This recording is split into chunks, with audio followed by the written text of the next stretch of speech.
Hi, this is Chris Mercier.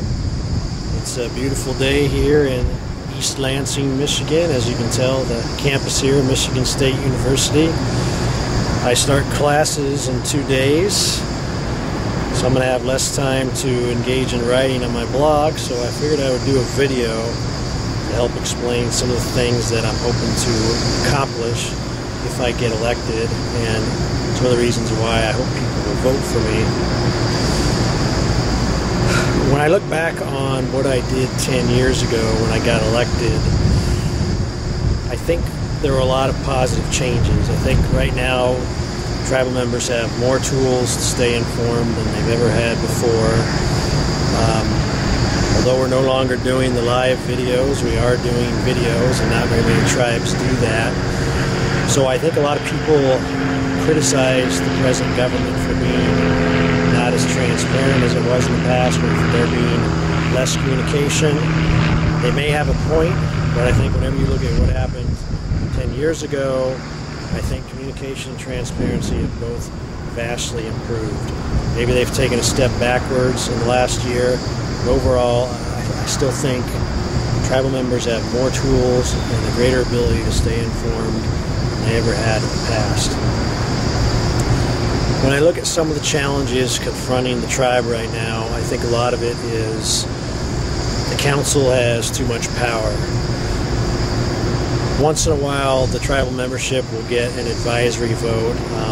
Every couple of years, they'll do an election on a constitutional matter. But for the most part, outside of council elections, the general membership really don't have a lot of say in what goes on in the tribe. And that's something I think that needs to change. We could still use advisory votes. I think there are questions of whether or not those are binding, but I think a more realistic avenue to do this is to amend our Constitution, especially the sections on referendum and initiative. I think whatever changes you want to see in the tribal governance has to come through the tribal constitution. You can continue to elect new people to council. However, keep in mind 5 council members can go against the wishes of the rest of the 99.9% of the tribal members. And to me, that's a problem.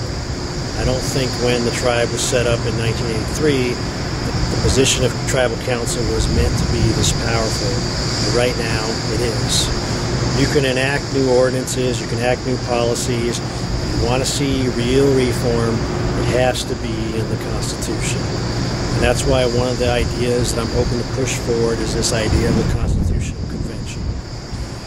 Constitutional convention, it would basically be very similar to how we did our Strategic Futures Conference back in 2007. I envision like all these people coming together and basically sharing their ideas, analyzing what are the strengths and weaknesses of the Constitution, and how could it be amended to better accommodate the way we govern ourselves today.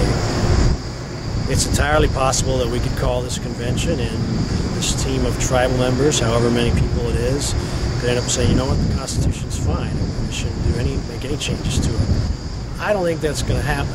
I think members want more rights. They want a greater say in our tribal governance beyond council elections. And I'd be really curious to see what kind of changes they would propose. One of the things I worry about is that our voter participation and the engagement of our membership is never going to improve much beyond what we have now. If you look at our elections, we usually average somewhere between 1,100 and 1,400 voters cast their ballots in tribal council elections. It's pretty similar when we've had elections that weren't council elections. I wish I could offer an explanation for this, but I really believe a lot of it is members don't really feel like their vote or their voice matters. And that's why I think we need to amend the Constitution in a way that allows members to have a say in major decisions at the tribe, especially policy decisions. People like voting on issues. Right now, with the way the council elections are structured, you're basically voting on personalities. You're voting people in and hoping that they make the changes that they said they're going to do. I really believe that if every year, in addition to council elections, we actually had major policy issues voted on by the members, you would gradually start to see more of a turnout. when you look at like state and federal elections, sometimes there are certain issues like, I don't know, same-sex marriage, or this year in Oregon you'll see the legalization of marijuana. There are certain issues that people care about deeply, and when they know that they can vote on them, they'll go to the polls and vote. And I think right now, that's where the tribe is failing. All we do is we are doing more constitutional elections, even though they fail.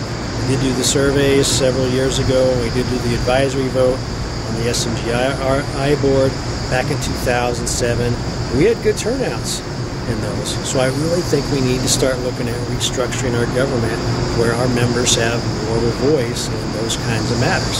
Because I believe more members will start to turn out, more members will be engaged. And the only way we can change that is to amend the Constitution. No other way.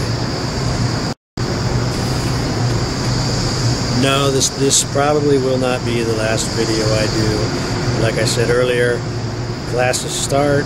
I'm going to be in class for at least 2 weeks between now and the conclusion of the election. If I get reelected, I will take a leave of absence from my studies and move back to Oregon. And if not, I will come back to Michigan that weekend. I'm going to be out that weekend anyway because Michigan State Spartans play the Oregon Ducks in football. I'm not going to miss that game.